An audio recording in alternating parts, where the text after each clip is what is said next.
Hello guys, welcome back to another lovely trading video. In this one we're going to be doing some in-depth stock analysis on SDC, which is Smile Direct Club. And just want to make you kind of aware that when I'm giving these price targets and the analysis, this is more based for kind of swing and day trading. Yes, you can use it for investments, but sometimes I would do analysis on companies where they may not be the best potential investment, such as SDC, which is something that does not actually make a profit yet. So if you are investing in it, it does take that added risk. So just kind of wanted to say that because I don't think I've ever said that before. But to get straight into it, we will quickly go over to the Bloomberg terminal because I wanted to point out two things. And that's firstly, the one on the right, sorry, the left is Tesla, but on the right we've got Smile Direct. And there's two things that kind of stand out, and that's firstly, we are seeing an increase in insider positions. That basically just means owners of the company are buying back or increasing their share size, which is usually a good thing to see because then it's showing that the company is most likely growing. So that's one thing that stands out. And then going over to the equity side, going onto their balance sheet, we can actually see on goodwill that they don't put any value down. And usually when you see that, it's usually a good sign because it means they kind of underestimate their income or balance sheet.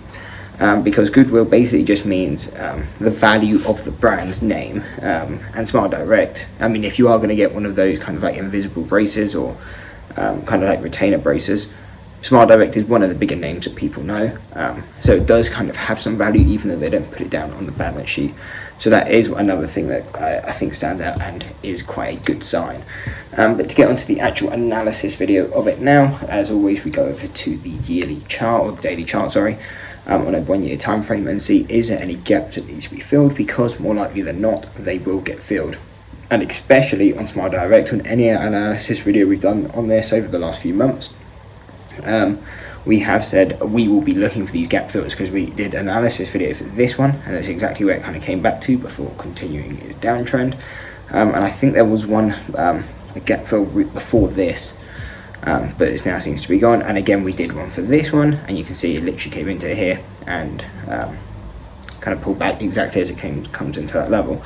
However, we can see there is actually no new gap fills, and this is kind of a good sign in the sense when looking at this, we have seen that every time it's done these large gaps it comes back, retests and continues its downtrend.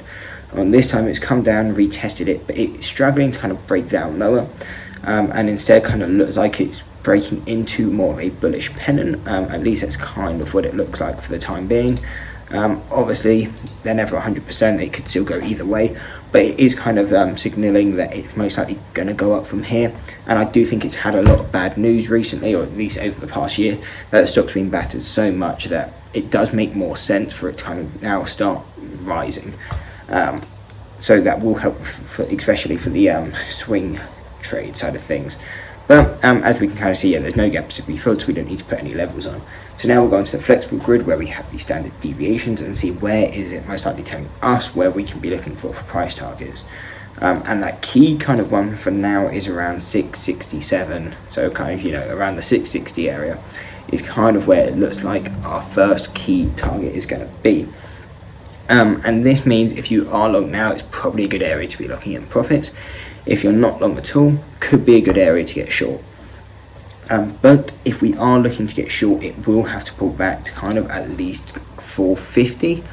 For the reason for that is we touched, or we did actually kind of touch it here when it came into this move here.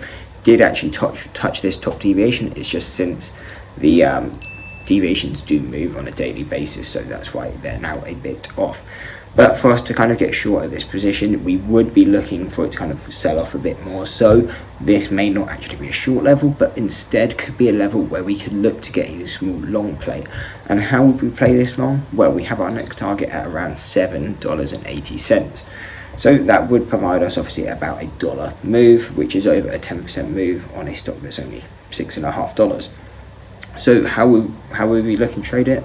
We'd be looking for kind of a break over this 660, break above it, could say come into $7 most likely, pull back into the 660 area and then continue up. If you get buying pressure coming into the retest of 660, it's most likely going to continue its uptrend. And yes, you don't always see these stocks kind of come out the first deviation, but I said as Smile Direct, it has not done any trading to the extremes in the past year, especially on the 4 hour, and when you're looking at it, you should know 68% of the data should only be within the first deviations, and as we can see with Smart Direct, it's near enough 100% of the data is within there, so it wouldn't be unlikely to kind of see it push out of that first deviation and start pushing up towards the second or even third deviation. So yeah, for right now, that's kind of the main thing we're looking at on Smart Direct, is kind of the break of 660, break a bit above it, come back, retest, and then whether you're looking to day trade it or swing trade it, that's most likely where we would look to get long. If you're swing trading it, then you could most likely just go for that target at 770, because it probably won't do that in one day. And if you're day trading it, again, you can kind of use your own targets. Maybe you just go for the 7 psychological level. But again, depending on your plan and how you trade, you'll most likely have a plan for that. We're just going to give you the levels and you can trade how you went off those. If it does continue higher, and where we would actually start to look shorting, 770, we would actually look to take a small short position, and then if we do kind of continue up higher, again, we would look to take look short positions on swing trade basis, coming into the 890, 1040, 1111, $13, again $13.30. These levels obviously are getting quite extreme, but they're not impossible. So just in case they do get to this level, these are all levels, basically apart from 660, those are all levels we would look to take shorts on. But again, you could trade them long depending on how you trade. If you're looking for the break above those levels, pulls back the level, and then if it's showing confirmation that it's going to continue up, then obviously you could try and trade them long. It's just kind of down into your strategy, but usually you can think of these levels as low risk short areas and or good areas to lock in profits if you are long.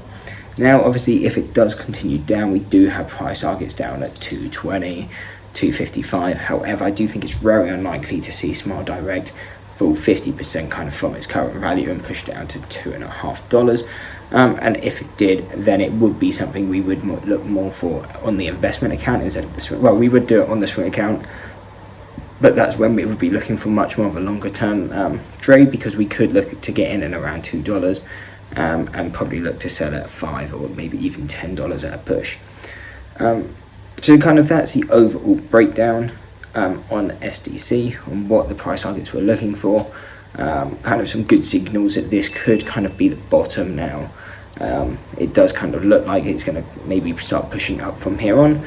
We're getting some good fundamentals and technical information to kind of hopefully prove us right on that aspect. So I hope you enjoyed the video, hope you see you in the next one, and that's it. Peace.